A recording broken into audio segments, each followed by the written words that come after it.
That's for them to find out. That's crazy. That's crazy. Anyways, what a good timing. Oh my god. Semifinals, folks. Mahi zones here. We have, I don't even got the team names, I'm keeping a buck chat. What doing versus Tilines here. Yep, and there is a lot of silliness happening here on the field today, but already some interesting stuff happening. Rapid Winters, nothing too crazy, but I do like that brush pick. That brush pick, I'm very interested to see how that comes out, and I'm not going to see that anytime soon because Tilines just went 2 down. 3 down, actually, as a matter of fact. Yeah, good opening from what's doing means that they can get secure the zone for themselves and try and run away to those 60-point mark until when the map really opens up. And I think they should be able to do this without any issues here. They're set up and they're positioned in a way that it makes it hard for Tilines to really want to try and drop down on them. And I think they're going to opt to just give this zone until the water level drops, as like he just did there. And give them more ample room to play with, more ample room to move around with to try and contest what doing. But I guess what doing was ready for that play as they took down Tilines 1 by 1 and now looking to try and lock them out here. Yeah, I love the lack of hesitation there. Just, all right, we're going to go here right now. We're going to go do this right now. But as I say that, they are taking a little bit of that spot in mid, choosing to stick back just a little bit, use a lot of that range that they have in store, especially from that pencil and that blaster. But I think that just gave one too many opportunities here for the players of Tilines who have found their way in. Not quite able to get the zone just yet, but a hammer from Buck may just be the calling card to get everyone else in. Look at no, unfortunately not. I gotta give it an Axis there for just keeping their cool against a running rush, riding right for them to hit those shots and get the pick there. I guess it doesn't matter too much at the end of the day though, as Tilines is still able to secure the zone and start running with points to close some of the lead. Gets one, almost escapes with the life though, but Axis once again being the anchor of the lifetime here, being able to escape with their lives as well from the clutches of that stamper. What was that? That was an unfortunate miss from the stamper. I think that's what it was. It was just unfortunate, but Tilines does find their first major advantage of the game here. They are losing their bucket in this retake though. And make that 2 with the brush here. That Booyah Bomb not really seeing much value, as What Doing's Booyah Bomb is going to be the final thing that gets that zone cap for What Doing. You good use of special to try and secure the clap and give a decent amount of penalty points to Tilines as they are trying to get the remaining picks out from mid and trying to force them back into their sudden spawn here. Ignite here almost got clipped by the bomb though. They do escape without any harm, but 2 goes down from What Doing, 1 down from Tilines. It's still relatively anyone's game right now as both the aggressive players on What Doing are looking to try and hold the front line as best they can. But we do see the Booyah Bomb was popped and gets canceled immediately, and this was looking really good for What Doing. Yeah, very good, but that zone flipped right under their noses. That zone did flip here, playing that hefty 40. What? 1 bomb. It takes 1 bomb, and that's 3 gone. Tilines is finding their chance to get back in. Cooler for Axis here. A very selfish cooler, but one that definitely proves useful to stall out the zone, but it just isn't enough. Despite the rest of their teammates getting there, it's not enough to flip the zone in their favor. And there we go. Now we see the zone flip, but Tilines, losing members little by little, is going to be in quite deep waters here as 3 of them are down. Yeah, this is a delayed wipeout here for Tilines. This is What Doing, looking trying to get themselves set up and keep this momentum going. Ignite here gets another pick against Tilines, and now looking to try and see who dares threaten to drop down in front of them yet again. Tilines has to wait for those specials to come in. We see the Booyah Bomb, we see the Tri-Tricks come out to try and flip the zone, and the zone is flipped, giving another chunk of penalty points to What Doing, but I don't know if it'll be at the end of the day. Yeah, they still have to follow up and get the zone once more here, despite those penalty points being applied and giving them an opportunity. Everything else still has to follow up. So with the rest of the members moving forward here, getting some space on the zone, 1 pick, 2 pick, almost 3. That is 3. But the numbers get evened out really quickly. But as I say that, Tilines does see some light at the end of the tunnel, is able to get the zone in their favor. Ripping here on a rampage, keeping momentum in Tilines' favor here as they're getting pick after pick after pick, and now with the delayed wipeout there, so What Doing now forced to be back on their side of the map with those penalty points gone for Tilines as well. They got to move in quick and fast if they want to try and potentially lose this lead. With only 30 seconds as well, it's going to be a do or die right now. I think they only have 1 real team fight left in them to try to flip this game. Yeah, very much so here. They are fighting to keep this zone. Brush and Esplas on, 1 down on each side here. Specials come out, but 3 down in it. is not enough to keep that zone painted flipping once more into What Doing's favor. 15 seconds left, Dark. This is incredibly grim for Tilines. Unless there is some divine blessing that shows up within the next 10 seconds, this could very well be the end of this game.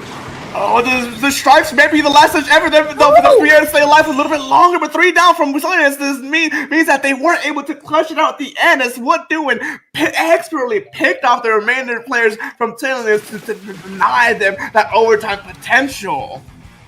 Yeah, what a game there. And What Doing did a really good job at sustaining what they had. Tilines had a really great ways of saving or keeping themselves in the game, but just had a lot of difficulty, sustaining what opportunity they did have. It was almost like it got a little messy or got a little staggered, almost like an air of desperation there. And What Doing, calm, was able to take things back and win the first game.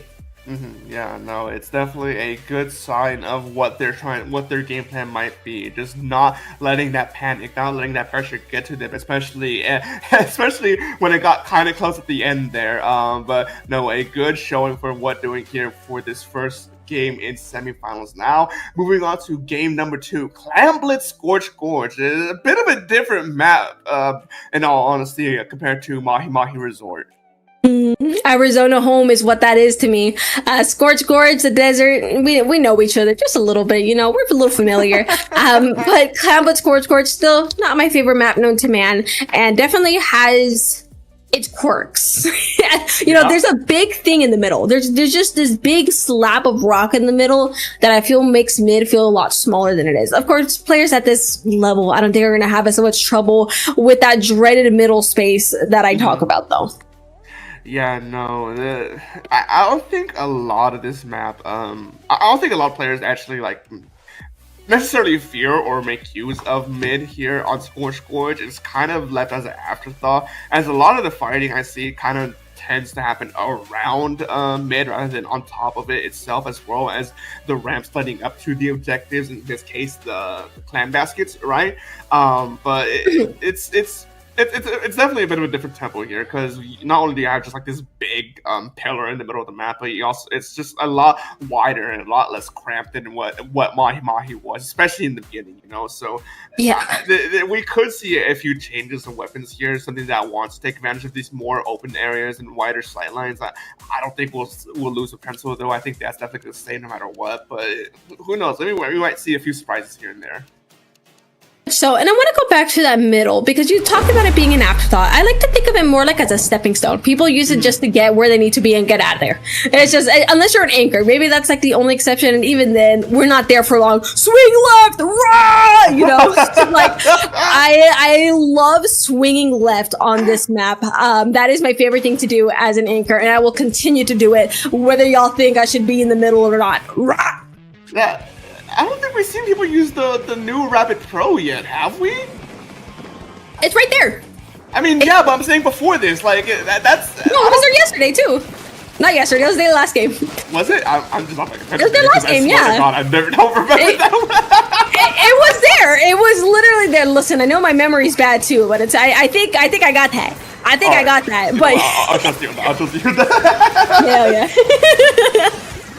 Oh man, but what an opener for here, as we see these specials getting used to very quickly, especially for Scorch Gorge's standard, to get over to the clan basket, to the power clan, and get a good amount of points here with this first opening, especially within the first minute as well.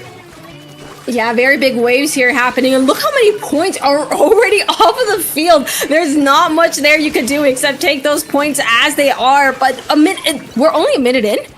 Yeah, that's what I was saying. That was a really good and a really aggressive opening here for Tilines, as they were able just to out the gate get those first points, taking out a 59 on the first push. It was a very impressive thing here. But now what they're trying to go for their own counter push here. They have the power plant and they open up the basket and goes and jumps. I'm at a loss of words of how fast that all happens there. Everything just happened at once.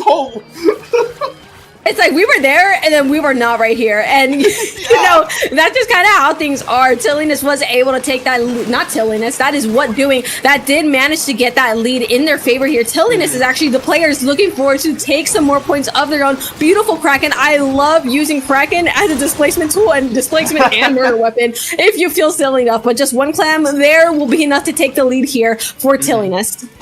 Yeah, I mean, for Scorched Clams, this is a very active game here. I mean, both of these two teams have gone back-to-back pushes here, and Tilines is not wanting to let this go as they keep jumping in one after another. The Boya Bomb popped there to try and hopefully take one player down with them, but unfortunately does not find that pick there. But at the very least, Tilines was able to actually leverage it to be able to take some control of mid back here as they were forced to reset here. And what doing down to a few players, it's kind of neck and neck right now in mid.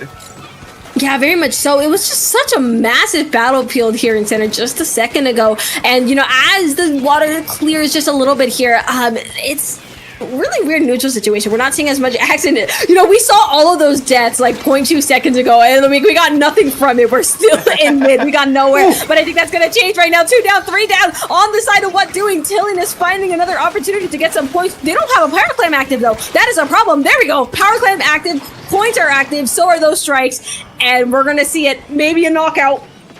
It could be a knockout here if they play their cards right. They gotta make sure they have people throwing clams at the basket, though. As their backline was not supported there, they're able to shut down that backline and just systematically take them down one by one. But doesn't matter, though, as Tilines was able to hold their ground. Last man standing, last player standing, throw in the final clams they need to secure this game and knock it out.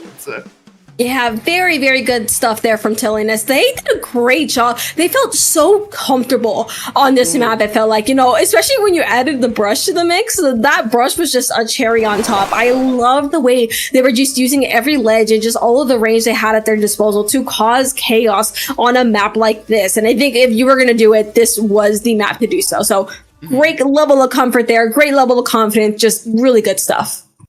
Yeah.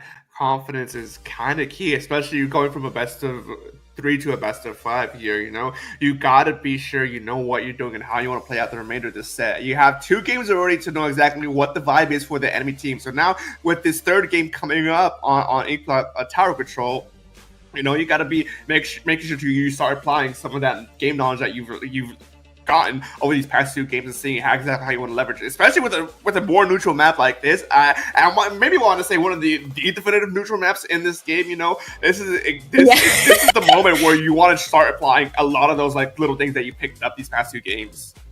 Yeah, very much so. And, you know, it's like you said, neutral. It's incredibly neutral. You think, you know, Scorchforge is pretty bad at stalling people in mid. And then here comes Inkling Art Academy. That is the final, like, outside of Museum, that is our final boss. That I've seen an Inkling Art Academy games go up to 4 minutes without anyone making a definitive push. Like, it's ridiculous. But on that same breath, I am going to say that this map can also be incredibly snowbally. Again, teams at this level know what they're doing, know what the game plan is when it comes to the Inkling Tower Control, especially.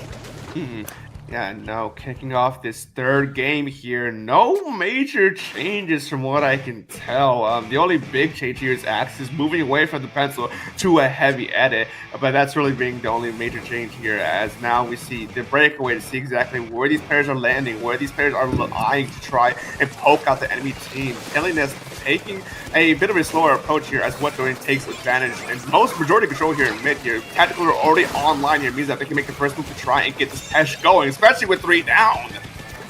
Oh my goodness, yeah, look at that. Tilines just losing practically all their members. Ace really is out for blood, nearly taking Luis out while they were at it. That was just for the love of the game. That was genuinely, like, that was personal for the love of the game. But what doing? Beautiful start here and quickly approaching that second checkpoint. For a checkpoint does not exist on this match, by the way. It just does not exist. If someone tells you it's there, no, it's not. I mean, it's up to player interpretation, I guess, but But no, Tilines is able to actually recover some of this push here and halting what doing momentum here. But Z end up hit the player court here, looking to try and see exactly who they can pick out, who they can poke away, and what doing gets the tower back under control, looking to try to test that second tower once again. But no, 2 down, going out the gate from what doing means that this push is good as gone. Yeah, and Axe is putting that cooler back here in a laid back position here in center, but not really finding that support. Forced out and killed mid-air of all things. I almost feel bad that cooler didn't quite reach their teammates, but it's going to be exactly what Tilines wants, as 3 specials are up for them. And between the Kraken and Booyah Bomb, there could be a lot of deaths that happen here in just a second. That hit?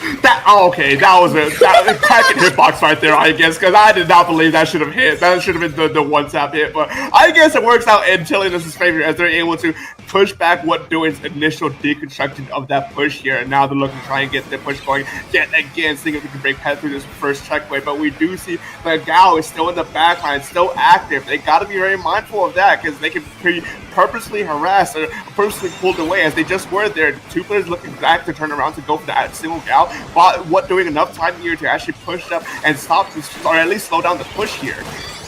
Yeah, very much so, and it seems like, oh, there's a... And they're going to be going down with it. Play. Tilines finally sees another light, taking the lead while they're at it too. This is incredibly dangerous territory for what doing. You know, they're past the second checkpoint. They have nothing stopping them. The most they don't have anymore is special. Ace Gal here in the backline is nearly ready to make a possibly game-saving push here. If they can get Luis out of the way here and split this attention. No, there goes the team. Nope, their team is out. Their team is out, Dark. This is it. That's game. Yeah. That's this game. Wait a minute. Well, okay. That's game.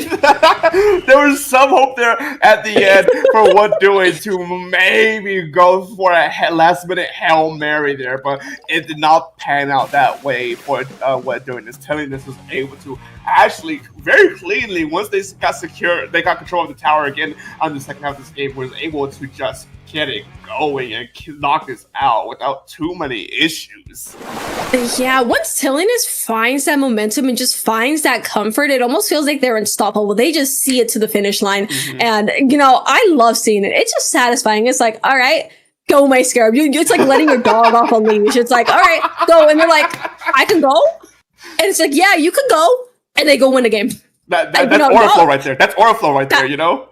Period. You know, y'all can't lose anymore. I'm glazing you. I don't know who y'all are. Win. Yeah. You gotta win now. I mean, do you think they have it here in this game number 4, Clamblitz Umami Ruins? Considering the map layout, I think it's very possible they find that comfort that I was talking about, like they did in the last 2 games, just because of how lockout heavy Umami Ruins tends to be. There's not a lot of, you know, space that you can take on the defending side if it gets really bad. It's like they can go all the way up to your spawn. So if Tilines finds himself in that position again, who knows what will happen. But if you're what doing and, you know, you're 2 down, you got to find a way to reset and take things back. So could go anyway, but Tilines seems to have a lot of momentum in their favor. Yeah, no, what doing, their backs are definitely against the wall right now. They had a good first game, to say the least, but ever since then, they've been just kind of slowly getting whittled away by Tilines game after game. And now, in game number 4, a match point for Tilines, no, you're getting threatened, not necessarily getting threatened to be sent home, because you still have the 3rd place match to play after this one, right? But no one wants to play a 3rd place match. Everyone wants to make it to grand finals here, no matter who you are. So everything's on the line here for what doing to try and make another attempt to try and stay alive for just one more game to try and take this away from Tilines here. But Clamblitz Umami Ruins, though, it's fascinating. I like Umami Ruins personally. Odd. It's a little bit of an odd one in the center, if I'm being honest. It feels, it could be Splat zones where you're playing an never-ending ring around the rosy with the zones, but I think Clamblitz is fine. It's great. I'm hoping to see, I wonder if anyone's going to bring a vacuum out. That's what I'm really curious about. This one is not that bad to bring a vac out. I know, a kind of warm opinion, kind of warm there. But especially if you have a charger player on lock. But as I say that, anchors are not, well, except that Rapid, are not really making an appearance during this game. No, yeah, as close as to an anchorless comp as you can get here. Neither team wants to bring any sort of traditional backline here. Like you mentioned, the Rapid being the only thing that's close to a backline, but even then I'd argue it's more of a midline than a backline here, as just all hell breaks loose here in mid, as we see all kinds of skirmishes happening from either side. No one's still coming out on top. It's just constant back and forth trades. Luis doesn't have the tactical or online though, so the Tilines could actually see a potential push gearing towards their favor here as they get going, especially with Tri-Strikes online now. Things are looking kind of good for Tilines if they play the cards right. Yeah, very much so here. And you know, despite all those specials making their way onto the field, I think we actually might see some waves happening. A Kraken pushing everyone into a little corner. This is dangerous for them. This is dangerous for what doing. Oh, they didn't successfully pincer that. I was expecting a pincer. Yeah, it didn't happen, Dark. That is unfortunate for the Kraken here. And I mean, as Clamlet's old-fashioned here, we just see constant back and forth picks, constant back and forth trading. No one's making much of a push for anything, because as soon as one person gets a little bit of momentum, the other enemy team and just punches back with the same amount of force and keeps them in place, you know? What doing was in a position to potentially able to just make a breakaway and get that power climb into the climb basket, but they were stopped by Tilines in the nick of time before that could happen. And now they're just posturing to try and make that happen again, but A-Scout just went down once again. They're a big factor of their frontline pushing power here, so now they're forced to back up a bit and try and wait it out to try another opportunity. Yeah, and I'm looking at these specials here. Oh, those ink strikes there. I think that was from Luis here, able to make that much of a difference here and getting the rest of their team into place here. With a Kraken, how many times can I say here? Because here they are. As a matter of fact, no bubble is going to stop. Never mind, a bubble did stop that. 3 down on Tilines, and what doing makes it another day with what? I guess somehow the Gal got through through the thick of all that and managed to get the power clamp into the climb basket and allow a jump to get another power clamp. A second power clamp has hit the basket, folks, as What Doing is now currently in the lead with 60 points remaining with about 3 minutes remaining left on this game. Yeah, honestly, just what a surprise. We didn't catch it. They knew what they were doing, I guess. And, you know, with more drinks to come here from Axis, they are losing 2 of their players in this moment. I think definitely just wanting to defend that center, but when there are tri-strikes coming your way, it gets a little bit difficult to carry out that mission, but doesn't stop the players from What Doing, from holding their ground as best as they can. 1 down on each side. Not much action happening. There's a lot of waiting here in this neutral, you know, whether it's specials or just opportunities, and What Doing may have just found theirs. 2 down on Tilines. They find themselves under the basket, just awaiting that power clam. Oh, definitely trying to stop that power clamp from being formed and being thrown in, but unfortunately not being able to grab them in time, as they do get the power clamp the basket opened up once again, but they're not going to be able to actually score any points, and they actually granted Tilines an extra power clamp here. And now with the clamp basket open once again for a Tilines side, they can absolutely try and just blitz through the lead and try and steal it away from them. But What Doing is trying everything they can to try to prevent that from happening, but no, they get through and throw in clamp after clamp, and suddenly the lead has been widened, and now there's 30 points in favor of Tilines. We're seeing that Tilines brand right here, where they just start throwing hands here at the baby. They're still going. They lost 3 players, but they still wanted to get some points on the board here. And poor Luis Rapid just in the center, finding a way to jump out. I don't know how you lived that in the first place, but that was, you know, that entire push was messier than high school drama. That was something. That's actually a crazy way to put that. That is crazy here. But I guess we have to run with it because there's only 1 minute remaining until this is just absolutely dominating this second half of this game here. Pick after pick after pick after pick. They're looking to just keep What Doing down, not giving them any breathing room whatsoever. Trying to maybe actually trying to just run down the clock instead of trying to get a potential knockout here. Yeah, and as we're talking about, Tilines did suffer 2 down. What Doing really just has to find a way to get themselves in there. They have 1 special active, but Tilines has 2. They have both the tri-strikes, and I forgot what's on that brush there, but they have 2 specials. But with What Doing closing in little by little, seeing those strikes and a Booyah on top of that, you know, it's going to get chaotic. It's going to get messy, as What Doing is just pulling those last-ditch efforts to just get anything on the board. But with 2 players down, Dark, I don't know.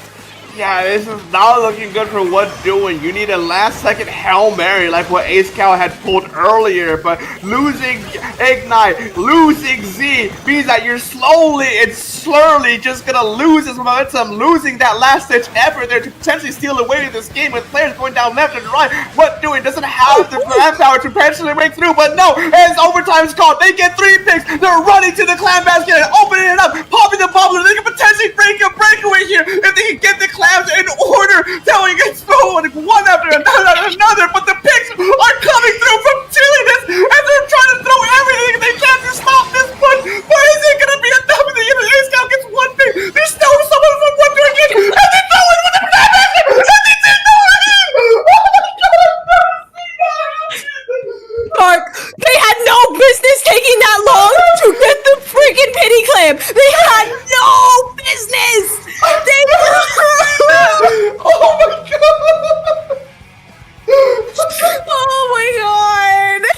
Are you kidding me? You're telling me you had that in you this entire time?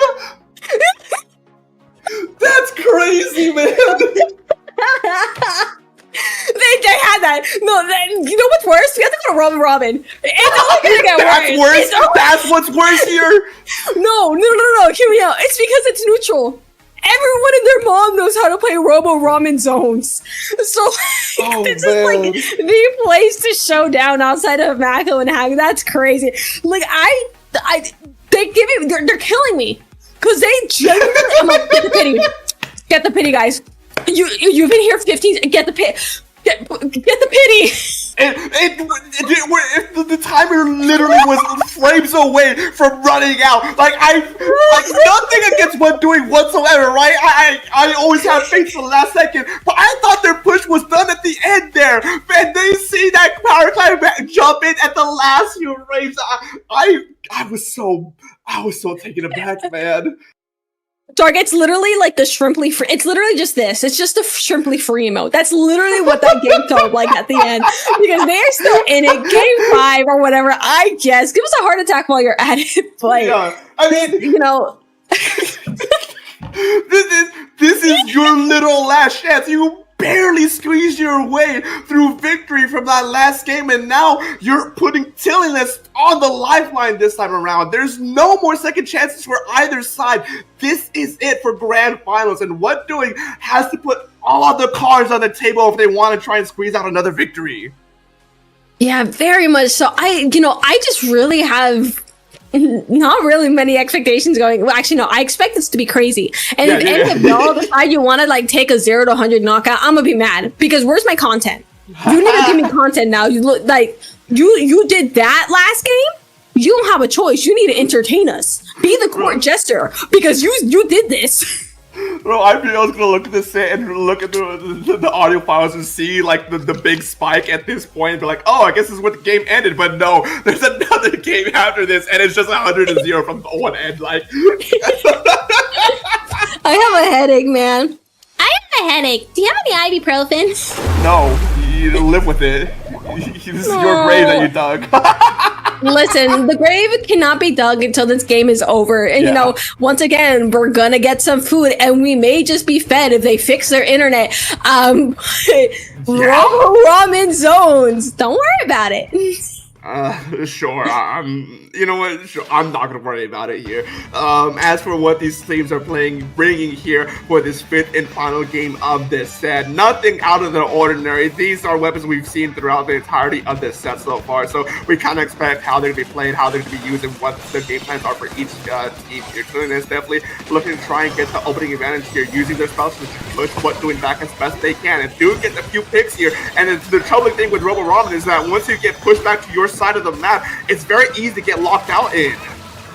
Yeah, very much so. Again, there's not a lot of space there, to yourself right here, and the enemies can push incredibly forward. As we see Luis with his bucket doing here, taking nades while they're added to access. No more. They prefer retreating to the rest of their teammates, but Bonk here to pick up the action, not really wasting any time. What an opening here from Tilines. They continue to take nades. I mean, look at that. Oh man, are they gonna do this to us? Are they gonna do this to us, Dark? It's Tilines doing the lock-in meme and just like sitting up straight, leaning forward after that last game, just saying, no, we don't want any of that anymore. At the very least, what doing did use their specials to at least contest the zone and give a decent amount of penalty points to Tilines, buying them some more time to try and find a proper break through the wall that Tilines has right now. But it's still not a good situation right now. They're still clumped up on their side of the map. Yeah, very much so, but Tilines has not let go of that advantage that they have worked ever so hard for since the beginning of the match here.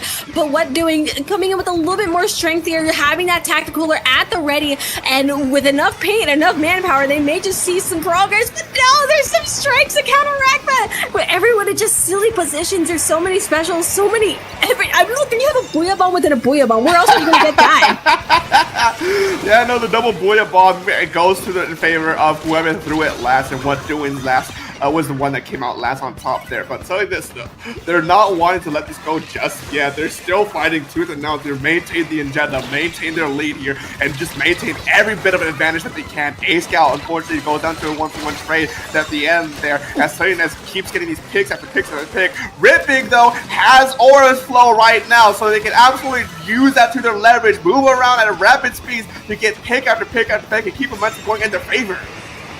Yeah, very much so, but what doing was in control of the zone. They are poking slight holes into Tilines' defenses, but not quite really seeing anything significant enough to get major points on the board. Bonk, of course, with that Kraken, taking a pick while they're at it too. They no longer have a bucket, but they also don't have a Gao on the side of what doing, which again opens a lot of space when you do not have a wall in your face. But oh yeah, you lose a Booyah Bomb. That was such a crucial Booyah Bomb too for what doing. Losing that S-Class it's just rough.